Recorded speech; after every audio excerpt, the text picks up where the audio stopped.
감사합니다. 우리 구주 탄생 축하합니다. 박수하겠습니다. 감사합니다. 이 찬양의 감격을 가지고 함께 말씀을 위해 기도하겠습니다. 주의 성령님, 이 시간에 우리 심령 가운데 말씀으로 임하여 주십시오. 성령님 감화 감동하시고 조명하여 주시옵소서. 2024년 성탄 주일에 주시는 주의 말씀을 기다립니다. 요동치는 세상 혼란스러운 시국이지만은 우리의 마음에 평정이 있게 하여 통하여 들어오는 주의 세미한 음성을 듣고 영이 소성하고 우리의 존재와 삶이 새로워지는 은혜를 주시옵소서. 너무나 부족하고 연약한 종의 입술을 이 시간도 하나님의 영이 다스리시고 홀로 영광 거두어 주옵소서. 예수님의 이름으로 기도하옵나이다. 아멘. 대림절을 의미하는 영어 단어 애드벤트를 여러분 잘 아실 것입니다. 도래라는 의미로 사용합니다. 이 단어는 무엇으로부터 아드베니레에서 나왔다고 합니다. 대림절은 하나님께서 이 세상에 그리스도로 오신다라는 뜻입니다. 대림절은 이미 오신 예수 그리스도를 예배하고 다시 오실 예수 그리스도를 기다리며 맞이할 준비를 하는 절기입니다. 애드벤트라는 단어는 원래는 로마 시대 때에 황제의 방문을 묘사할 때 썼다고 합니다. 로마 황제 아우구스투스 시대 이래로 신적인 존재로 추앙받던 황제가 즉위를 하게 되면 각 지역을 방문하는 관례가 있었는데 그때 황제의 방문을 뜻하는 말로 영어로 His Advent라는 말을 썼대요. 그가 방문하셨다. 그의 방문. AD 354년 로마 연대기라는 책을 보면 313년에 밀라노 칙령을 통해서 로마 제국 내에서 기독교를 공인하고 또 신앙의 자유를 선포함으로 기독교 박해를 종식시켰던 콘스탄티누스 황제의 즉위를 기록을 하면서 아드벤투스 디비라고 썼대요. 라틴 말로 그 신의 오심이다. 이런 기록을 남겼습니다. 그런데 이후에 초기 교회 그리스도인들은 오직 예수 그리스도만이 진정한 주님이시고 또 참된 황제이다, 참된 왕이시다 라는 사실을 믿고 고백하는 의미에서 His Advent라고 하는 단어라든지 Adventus Divi라는 단어를 The Coming of Our Savior라는 의미로 바꾸어서 사용하게 되었습니다. 구세주의 오심, 단순한 이 세상의 왕이 아니라 진정한 왕이신 구세주의 오심이다 라는 말로 바꾸어서 의미를 되새기고 사용했다는 것입니다. 이것이 전통이 되어서 지금 현재 우리는 애드벤트라고 하면 예수 그리스도의 오심을 의미하는 대림절이라는 말로 사용하게 된 것입니다. 대림절은 기독교에서 가장 중요하게 생각하는 절기 중에 하나입니다.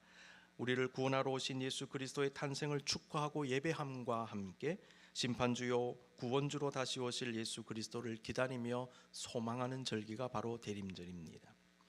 대림절 속에 담긴 이러한 의미는 오늘을 살아가는 성도가 어떤 마음가짐과 삶의 자세를 가지고 살아야 하는가를 생각해 보게 합니다. 그래서 대림절 기간은 묵상의 기간입니다. 대림절 기간은 예배의 기간인 것입니다. 대림절은 대림절의 의미가 그 기간 동안에만 적용되는 것이 아닙니다. 우리 평생에 적용되도록, 우리 평생의 삶에 적용되도록 우리를 새롭게 하는 기간이 되는 것입니다. 성도는 예수 그리스도를 통해 이미 얻은 구원의 감격을 가지고 감사하고 예배하는 삶을 평생토록 살아야 합니다. 그와 함께 믿음의 사람들은 죄와 타락이 가득하고 각양의 고난이 많은 이 세상을 살면서 좌절하고 낙담하는 것이 아니라 다시 오실 예수 그리스도를 기대하며 소망하며 새로운 마음으로 오늘을 살아가는 것입니다. 그래, 주님이 다시 오신다. 그래, 주님은 반드시 우리를 구원하실 것이다.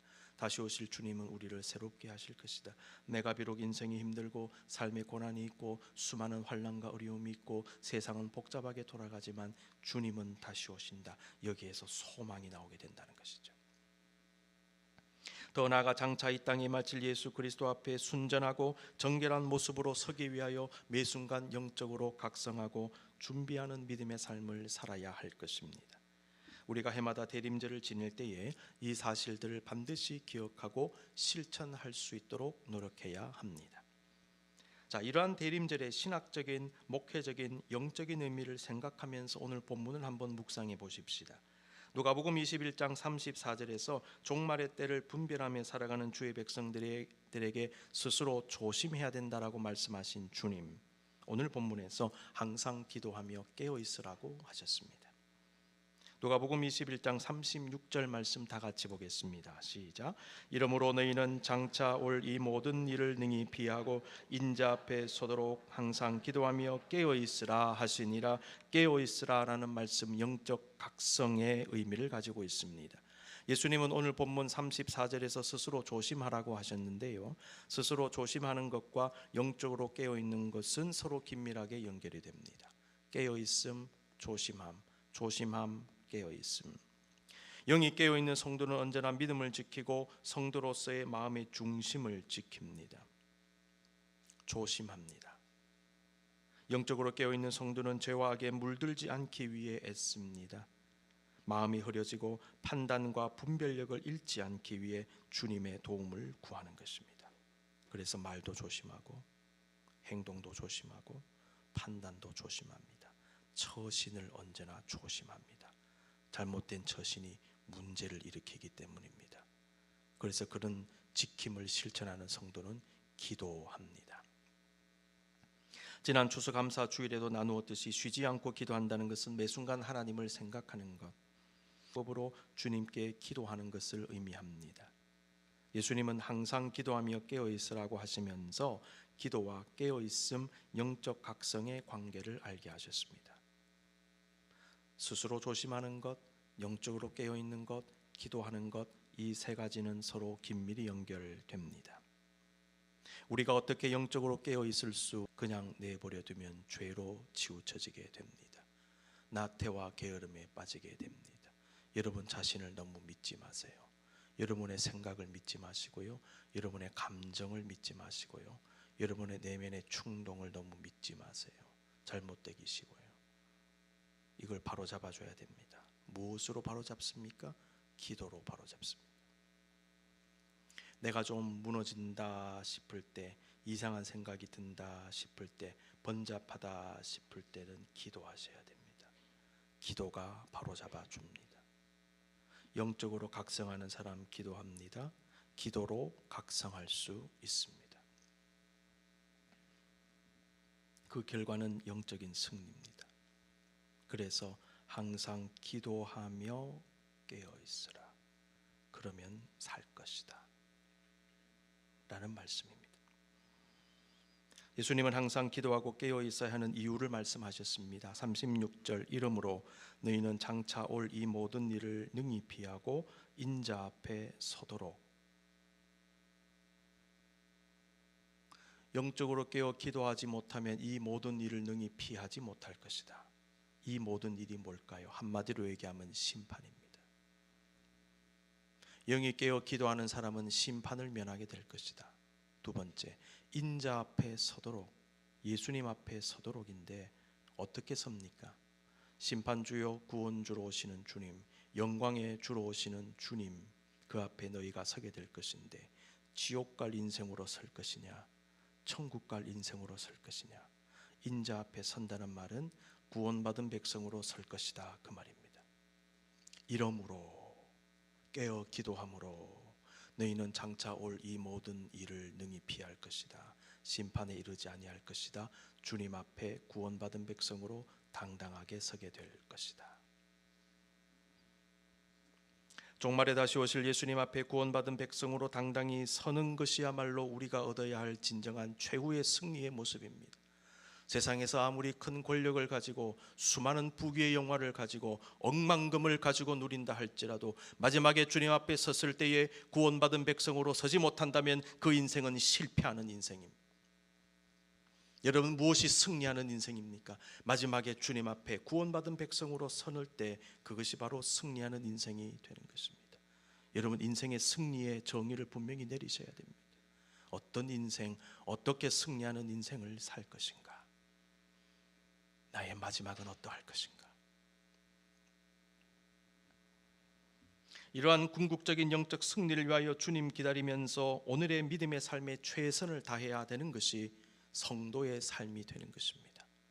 늘 말씀드립니다. 언제나 마지막 종착지를 생각하며 오늘 지금 여기에서 최선을 다하는 것, 지금 깨어있는 것, 지금 기도하는 것, 지금 예배하는 것.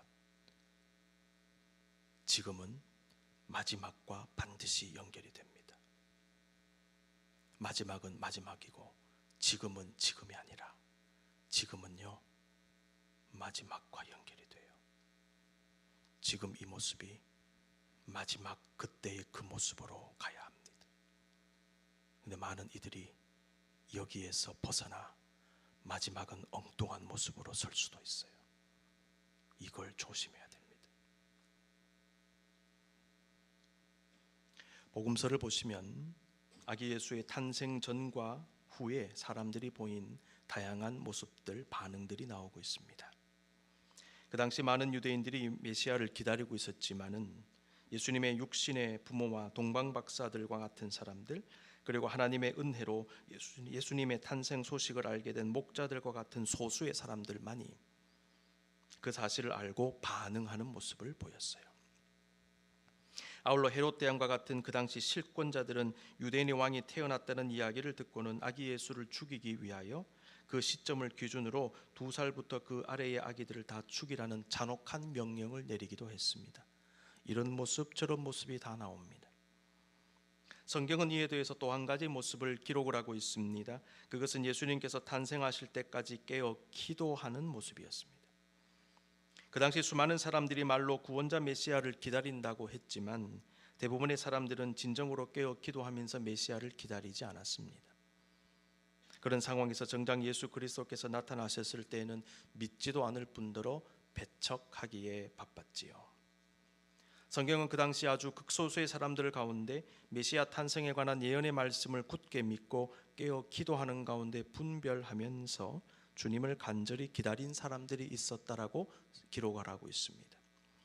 오늘 본문 누가복음 2장에 기록된 시므온이라는 사람과 아셀 지파 바누엘의 딸 안나라는 선지자가 대표적입니다. 누가복음 2장 25절에서 26절 다 같이 한번 읽어보겠습니다. 시작.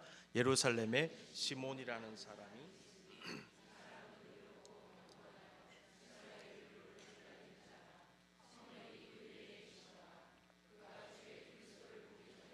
죽지 아니라 하는 성령의 지시를 받았더니 아멘. 시몬은 성전에서 아기 예수를 만났습니다. 그 아기 예수를 안았습니다. 하나님을 찬송합니다. 주제여 이제는 말씀하신 대로 종을 평안히 놓아 주시는도다. 시몬은 하나님 앞에 의롭고 경건한 사람으로 살았습니다. 하나님께서 구원자 메시아를 통해 이스라엘에게 위로를 주실 것을 확신했고 그 위로를 기다리고 있었습니다. 중요한 것은 성령께서 그와 함께 하시고 평생토록 주님 만날 때까지 깨어 기도했다는 것, 그리스도를 기다렸다는 사실입니다. 시몬은 마침내 메시아를 만난 후에 말합니다. 주제여 이제는 말씀하신 대로 종을 평안히 놓아 주시는도다. 돌려 생각하면 성령께서 그때까지 잡고 계셨다는 거죠.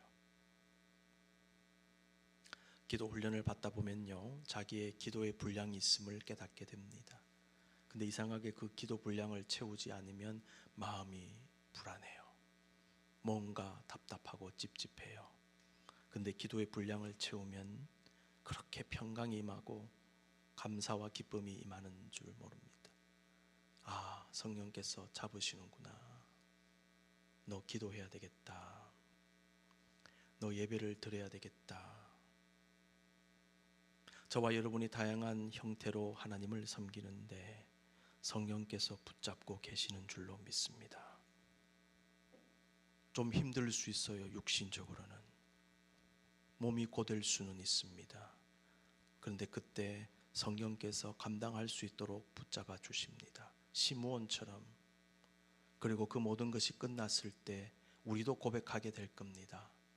주제여 이제는 말씀하신 대로 종을 평안히 놓아 주시는도다. 그래 네가 할 일을 이제 다 했구나. 그 다음 뭡니까? 하나님의 영광으로 들어가는 거죠. 이것이 바로 믿음의 사람들의 삶의 모습, 소명과 사명을 받은 사람들의 삶의 모습입니다. 주님께서 저와 여러분을 붙잡고 계십니다. 그 상태에서 다양한 모습으로 하나님을 섬기게 하십니다. 좀 힘들 때 기도하세요. 주님, 저를 더 강하게 붙잡아 주셔서 제 소힘 다할 때까지 잘 감당하게 해 주시옵소서. 시므온은 그렇게 살았습니다.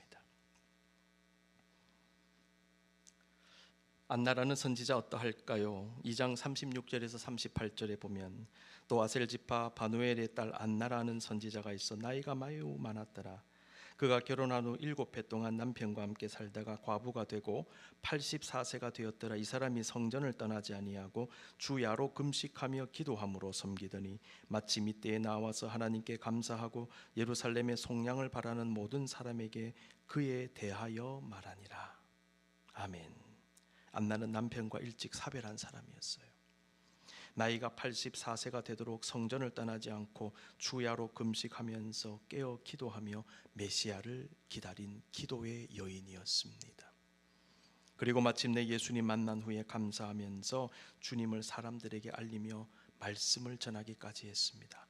그의 마음에 확신이 있었던 것입니다. 이 아기가 메시아다. 시므온과 안나의 공통점이 무엇일까요? 두 사람 모두 깨어 기도하며 메시아를 기다렸다는 것입니다.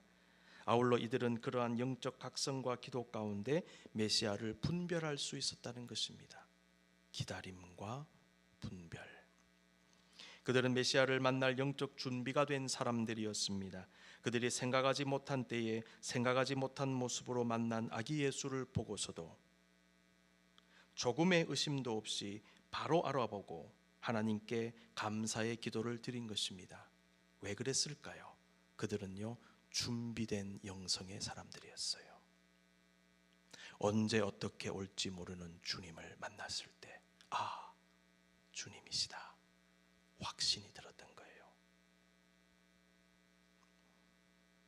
우리는 시므온과 안나의 모습 속에 오늘 본문 누가복음 21장 36절에 기록된 예수님 말씀이 녹아 있음을 깨닫게 됩니다.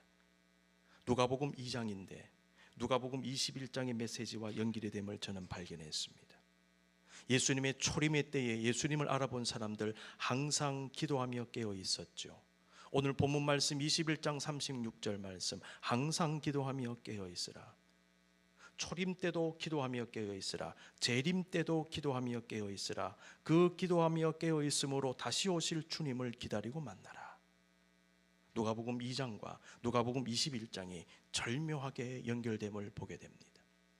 그러므로 초림 때 기도하고 깨어있던 성도에게 주신 말씀, 재림을 기다리는 저와 여러분들에게 동일하게 주어진다는 사실, 너희도 항상 기도하며 깨어있으라. 그리하면 재림 예수를 당당하게 기쁜 마음으로 만나게 될 것이다. 그 깨달음을 얻게 되는 것입니다. 주님은 시므온과 안나와 같이 항상 기도하고 깨어 있으므로 하나님의 뜻과 때를 깨닫고 분별하라고 하십니다. 저와 여러분에게 임하신 주님의 때와 주님의 뜻이 있습니다. 여러분의 가정에, 여러분의 기업에, 우리 교회에, 이 땅과 세계 만민에 임하신 하나님의 뜻과 때가 있습니다. 여러분 잘 분별하시고 깨달으실 수 있기를 바랍니다. 저와 여러분의 인생의 여정 가운데 앞으로 수많은 일들이 다가올 것인데 하나님의 뜻 가운데 그것을 잘 깨달아 분별하십시오. 누가 깨달아 분별할까요? 항상 기도하며 깨어있는 사람이 그렇게 할 것입니다. 주님은 우리도 성령 안에서 항상 기도하고 깨어있으므로 믿음과 영성과 성도로서의 삶을 지키라고 하십니다. 어떻게 믿음을 지킵니까? 어떻게 영성을 지킵니까? 어떻게 성도로서의 순결한 삶을 지킬 수가 있나요? 기도하는 겁니다. 예수님은 겟세마네 동산에서 기도하다 잠들어버린 제자들에게 시험에 들지 않게 깨어 기도하라. 마음에는 원이로되 육신이 약하도다 하셨습니다. 누가 시험에 들지 않습니까? 깨어 기도하는 사람이 시험에 들지 않을 것입니다. 주님은 우리도 주 안에서 항상 기도하고 깨어 있으므로 하나님께서 가라고 하시는 길을 가며 하라고 하시는 일을 하라고 하십니다. 저와 여러분의 인생길에는 많은 길들이 보일 겁니다. 때때로 하나님은 우리에게 하나의 길만 보여줄 때가 있습니다. 모든 문이 닫히고 하나의 문만 열릴 때가 있어요. 차라리 그때는 싫든 좋든 쉽습니다. 그 문으로 들어가고 그 길로 걸어가면 됩니다. 그런데 여러 개의 길이 보일 때가 있을 겁니다. 이때 고민이 시작됩니다. 주여, 어느 길로 가야 할까요? 어떻게 결정합니까? 어떻게 판단합니까? 깨어 기도하는 것입니다. 그래서 주님께서 가라고 하시는 길을 가며 하라고 하시는 일을 하게 되는 것이지요. 주님은 우리도 시므온과 안나와 같이 항상 기도하고 깨어 있으므로 헌신하라고 하십니다. 우리가 하나님께 헌신하는 여러 가지 방법이 있습니다. 그 중에 하나가 기도입니다. 기도는요, 자신을 드리는 것입니다. 누누이 말씀드립니다. 기도는 내가 원하는 것 구하고 쟁취하는 게 아니에요. 기도는 기본적으로 하나님의 원하는 것을 구하는 게 기도고, 나를 하나님께 드리는 것이 기도입니다. 겟세마네 동산에서 예수님이 처절한 기도를 드리셨어요. 처음에는 인간적인 요구를 하셨어요. 두 번째는 자기를 드리셨잖아요. 나의 원대로 마옵시고 아버지의 원대로 하옵소서. 그 말은 그 아버지의 원에 나를 드리겠습니다, 그 말입니다. 진짜 기도는요, 우리를 드리는 게 기도예요. 남을 위한 중보의 기도, 교회를 위한 기도, 세계의 선교를 위한 기도, 가정을 위한 기도는 나를 드리는 거예요. 기도에 헌신이 없으면 기도가 이루어지지 않습니다. 기도는요, 나를 주님께 던지는 것. 그러므로 항상 기도하고 깨어 있으므로 헌신하라는 말이 성립이 됩니다. 시므온과 안나는 평생을 기도에 헌신했던 사람들, 자신을 던졌던 사람들입니다. 지금도 주님은 이러한 기도의 헌신자들을 찾고 있습니다. 세계 만방에 세워주신 수도원에는 이름도 빛도 없이 평생을 기도에 전념하시는 분들이 아직도 있습니다.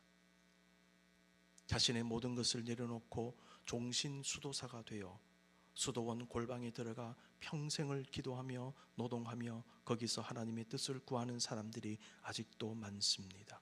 무엇입니까? 헌신입니다. 수도원에 들어가지 않았지만 지금도 세계 열방에 세워주신 주의 몸된 교회에 많은 사람들이 중보기도로 헌신하고 있습니다. 우리 교회도 중보기도로 헌신하는 분들이 있습니다. 매주일 9시 30분 기도실에 들어가서 저와 여러분을 위하여, 교회 모든 식구들을 위하여, 세계 선교를 위하여, 아프신 분들을 위하여 기도에 헌신하는 분들이 있음을 여러분 기억하셔야 돼요. 무엇입니까? 헌신입니다. 주님은 저와 여러분에게 이와 같은 헌신을 하라고 하십니다. 그리고 그런 헌신을 받아주십니다. 그리고 사용하십니다. 기도는 하나님의 역사의 통로가 됩니다. 시므온과 안나가 예수 그리스도를 기다리며 인내 가운데 항상 기도하고 깨어있는 것 쉽지 않았을 것입니다. 그 이유는 인간적인 많은 문제들이 있었기 때문에, 몸이 아팠을 수도 있고, 경제적인 어려움이 있을 수도 있고, 집안에 우환이 있을 수도 있고, 이러저러한 인간적인 복잡한 문제들이 많았을 터인데 오늘 본문에는 다 생략되어 있어요.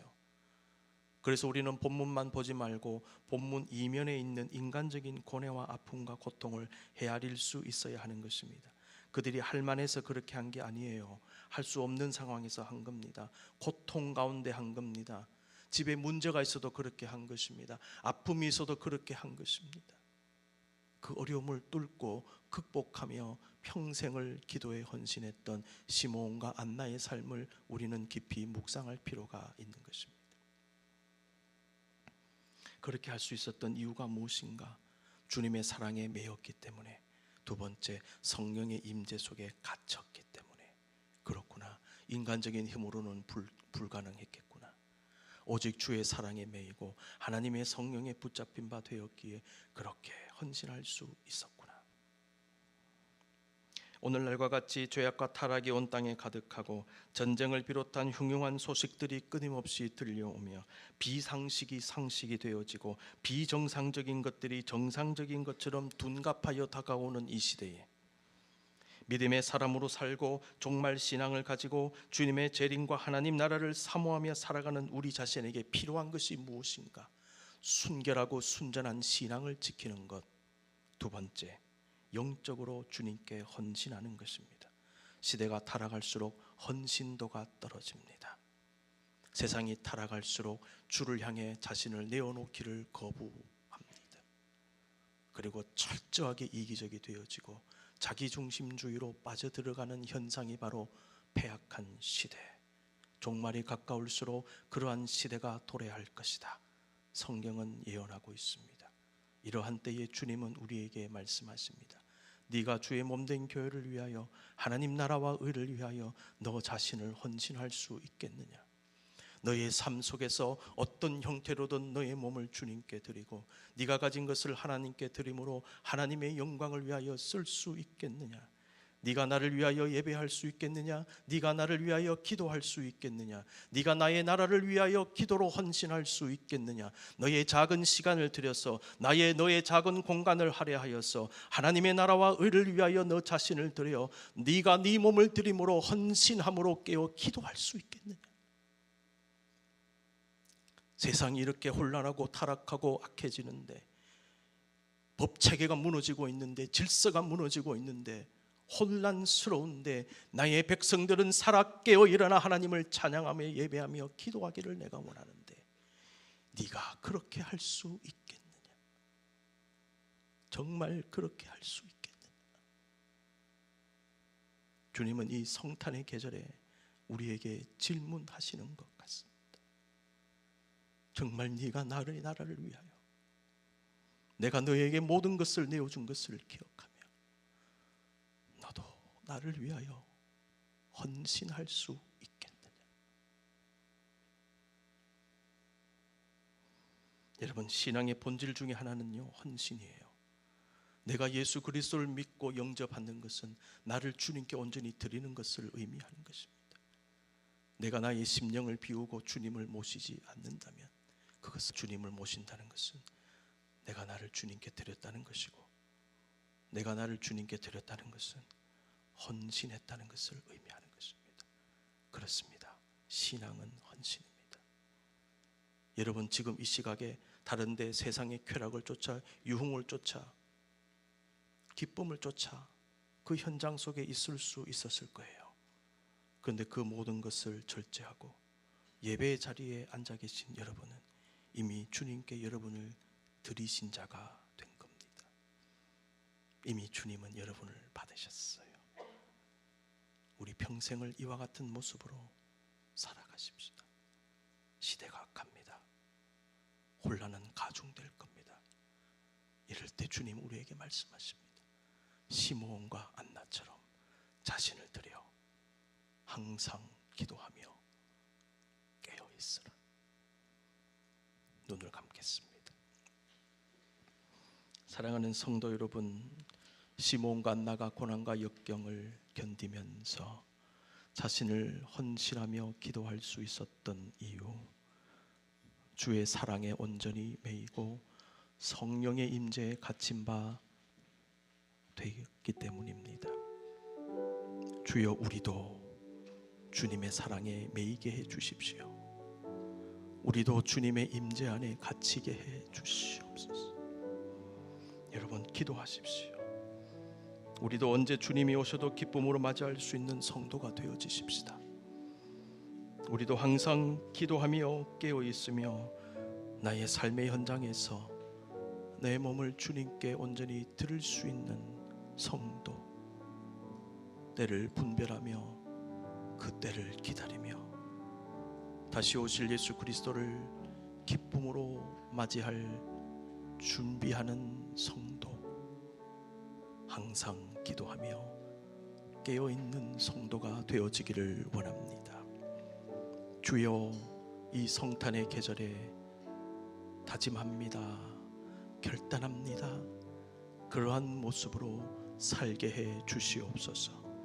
자신의 모든 것을 드리시기 위하여 이 땅에 오신 예수님께 이제 우리 자신을 드립니다.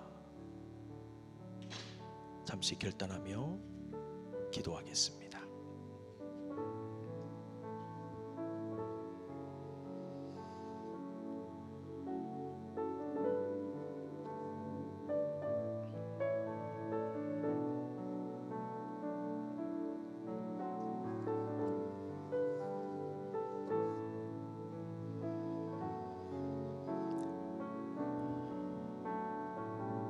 우리의 고백을 담아 찬양합니다. 오직 주의 사랑에 매여